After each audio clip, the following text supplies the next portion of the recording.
Welcome. In today's lesson, we'll be discussing an element of art. Now, the elements of art are like ingredients in a cake. Just like it takes things like flour, sugar, butter, and eggs to make a cake, it takes things like shape, color, form, line, and texture to make art. Today, we're going to learn about texture.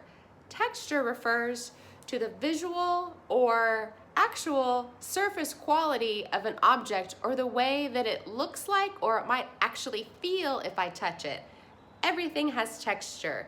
Can you think of some different kinds of texture?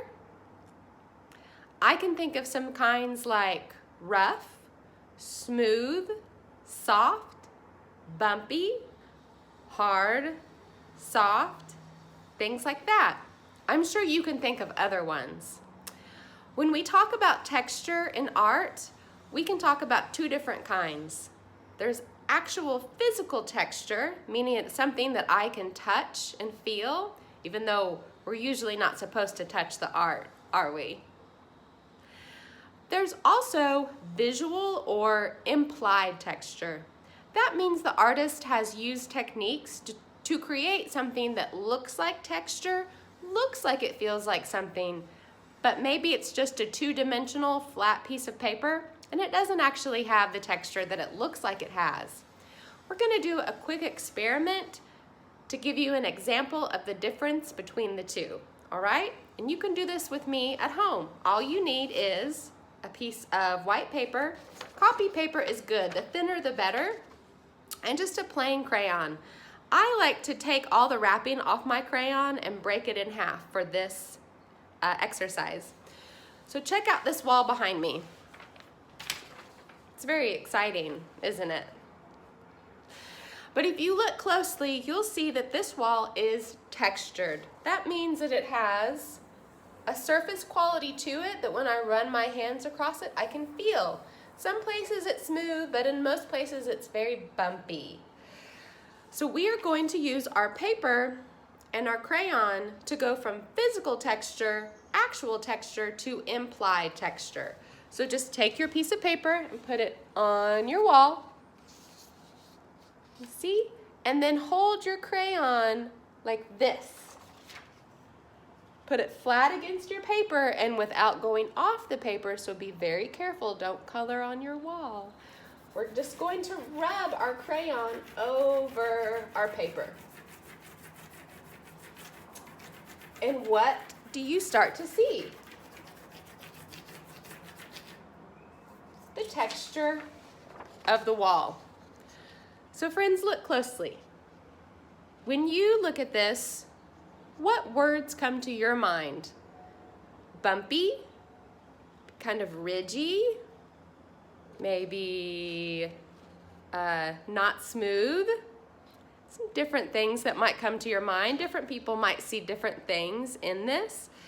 But when I run my hand over it, it only feels smooth. It's still just the texture of the paper. I haven't put any physical texture on this paper. I've created implied or visual texture. We're going to do some more rubbings. We're going to go out on an adventure in my yard and in my house to find some different examples of physical texture and turn them into visual texture. What you'll need for this, again, friends, is your crayon. Any color of crayon will do. It's totally up to you. Maybe try some different colors. That might be fun. And a new sheet of paper. We are going to start by folding our paper in half. It's not really important which way you start. Just fold it in half either way. And remember, when I'm folding, it's helpful to put your paper on a flat surface so it's easier to fold, but so that you can see, I'm going to hold mine up here. Line up your corners as best you can. Really look with your eyes. All four of my corners are lined up. I'm going to put my hand in the middle at the top and use my other hand to drag down to the bottom. Remember, then I crease one way and then the other. Don't worry if your fold's not perfect. It's not important for this project. We just want to make sections in our paper. So I folded it in half once. I'm going to fold it in half again. Same thing. Line up your corners. crease the bottom. Okay, that's 2 folds. Let's do another one. Fold it in half again. So I'm here, going here.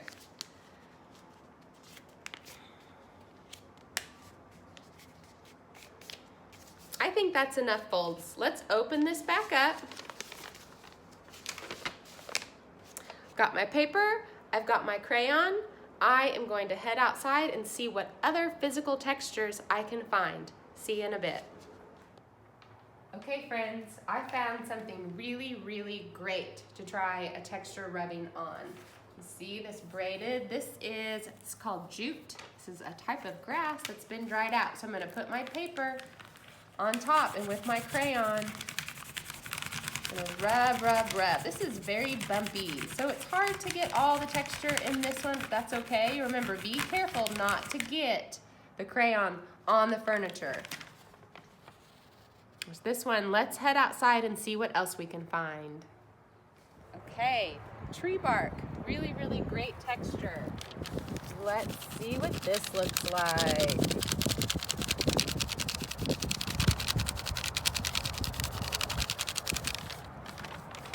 Cool. What's next?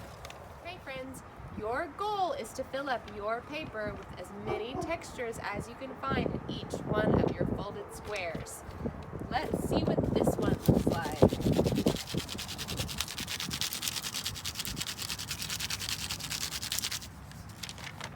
Nice. Now right over here, I've got some brick. Let's try this too. Look outside, check out plants, the sides of buildings, things like concrete.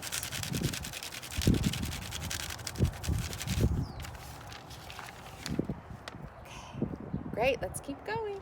Okay, I found some wood. Let's see what this looks like. Woo. Careful not to drop your crayon. Try going different directions with my crayon. I can try pushing a little harder. See what other textures I can get. Awesome.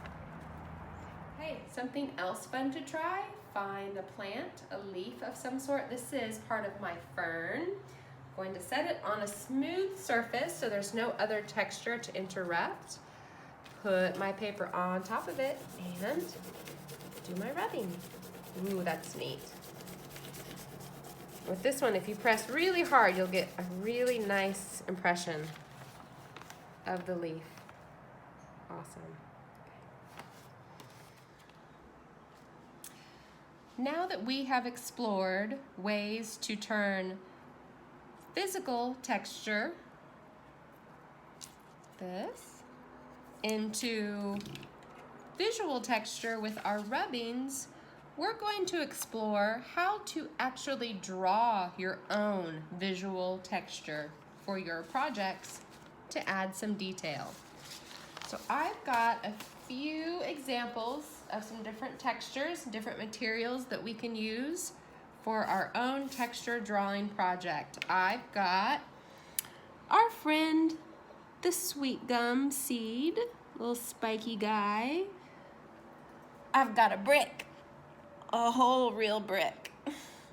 I've got my friend Cinnamon the bunny. Hi, Cinnamon. Hi. And I've got a piece of wood. All of these I'm going to use to help me figure out ways that I can draw visual texture on my pieces. For this, you'll need your paper. I would recommend a pencil. I'm going to use a Sharpie, that way you can see it really well on my paper, but it's up to you which one you'd like to use. To start off, you might want to start with a pencil just to experiment. So friends, we're going to use the shape of our hands as a container for our experimentations in drawing visual texture. Put your hand in the middle of your paper, spread your fingers out wide, and take your marker or your pencil and just trace around your fingers as best you can. This is something you might want to get help with.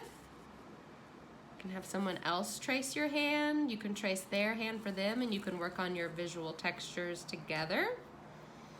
Now my goal is to fill up each one of these fingers with a different form of visual texture. I'm going to start by examining my little spiky friend, the sweet gum seed. So if I look at this, I can see there's lots of little lines shooting off of this. And they're almost like little, pyramids, like little spiky triangles coming off. So I'm going to start with that as my inspiration. I'm going to draw kind of some weird, long, spiky triangles as best I can. Remember, this is an exercise. This is how we get really comfortable and really strong in our techniques so that when we go to add texture, visual texture to one of our projects, we're ready. We've practiced, we know what to do. Remember, you need it to go off the edge too, so it has that nice spiky look to it. I'm gonna add kind of some longer, thin pieces coming off so that it really looks spiky. And I wanna fill up this whole finger with that. All right? And this is just my idea of how to represent spiky. Looks good. I'm gonna add more spikes. When it comes to drawing texture, you really want to fill in your space with that texture. Don't just do a little bit, really fill in that space, and that gives the look of it being all over the whole surface. Okay, that looks pretty spiky to me. Now I'm going to look at my friend Cinnamon. Cinnamon the bunny. I got Cinnamon the bunny when I was just a really little kid, and I've had her ever since. I love Cinnamon. Cinnamon is very soft and very fluffy. She has fur, she has hair. So some ways that I can draw that, these are, but they're just kind of little lines, right? And a little bit of squiggly, a little bit of straight lines. So I'm going to try to draw that. And I can experiment with how squiggly my lines are. I do some little straight lines. Some of it's coming off. And it kind of depends, you know, what kind of fur or hair you're drawing. Is it long, wispy hair like this? Or is it kind of more of the short, fluffy hair like Cinnamon has? You might have an animal at home that you can draw there. Maybe they have fur, maybe they have scales, maybe they have skin. So if you have a pet at home, that is a great thing to try to draw. Gosh, if you have a turtle, that would be really cool to try to draw the texture of their shell. I need to look up pictures of turtles. Some more squiggly lines. Doing my best. Okay, got that. Now, check out my piece of wood. And when I look at wood, the thing that I always notice is there's often these circles, some little notches in the tree, and there are lines in the tree. If you've ever seen a tree stump cut across, you'll see the rings in the tree. That's what these are. So to draw wood, I'm going to start by drawing a little notch right there. And then, just like it does on this piece, I'm going to draw some lines. Kind of move around that little notch.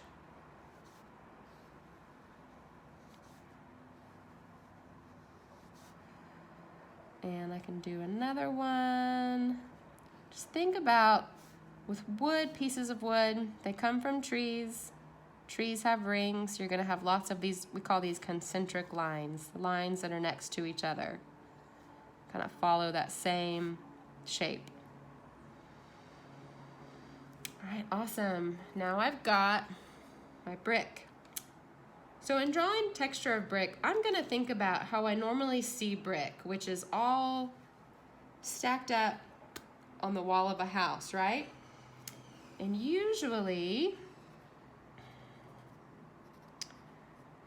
brick stacked a little something like this. So I'm going to draw how I imagine the side of my house. And I could go out and look at the side of my house because I have a brick house if I need more visual reference.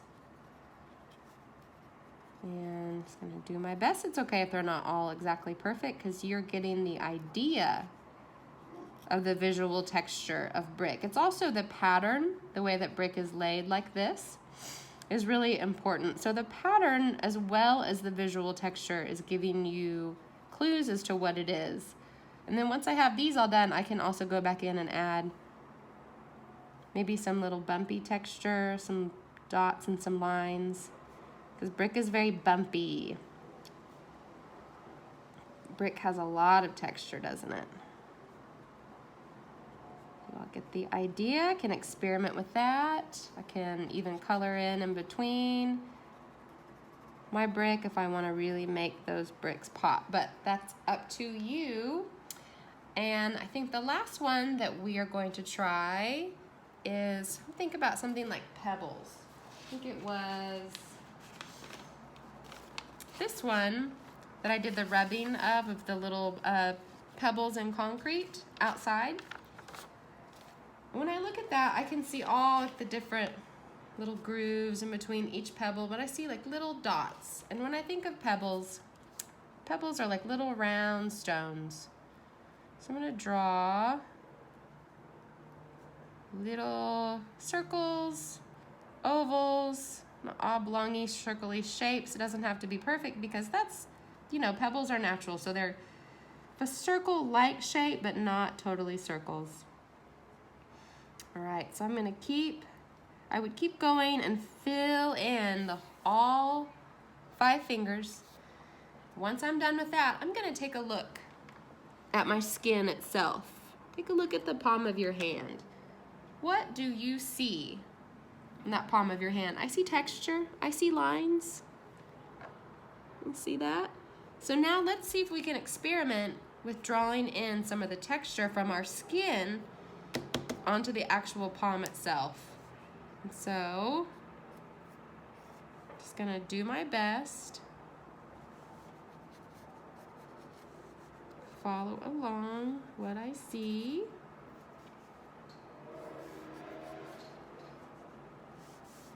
I'm going backwards because I'm looking at my hand the other way. So it's a little funny, but that's okay.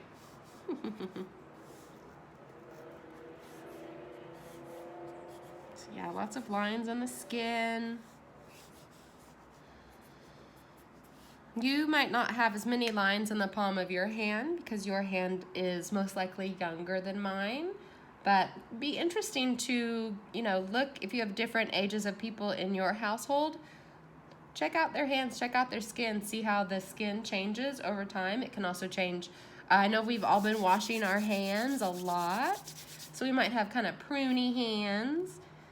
So you might have even more lines and texture. Great. Okay, friends, keep going. Fill in your fingers, fill in your hand. And when you're all done with each one, I want you to write above each one, if you can, what you would call that texture. I'm calling this one spiky. I'm calling this one furry. This is wood. This is brick. And these are pebbles and skin. Awesome. Now you don't have to do the exact textures that I did. Look around your house and your yard and see if there's anything interesting that you can find. Do some experimentation, and the next time you draw something, look at the texture, look at the surface quality of what you're drawing, and experiment with different ways that you can represent that. You might want to do a rubbing of it to give you an idea of what it could look like on paper, and then go from there. Okay, I've had so much fun making this project with you all today. I will see you again next time. Bye.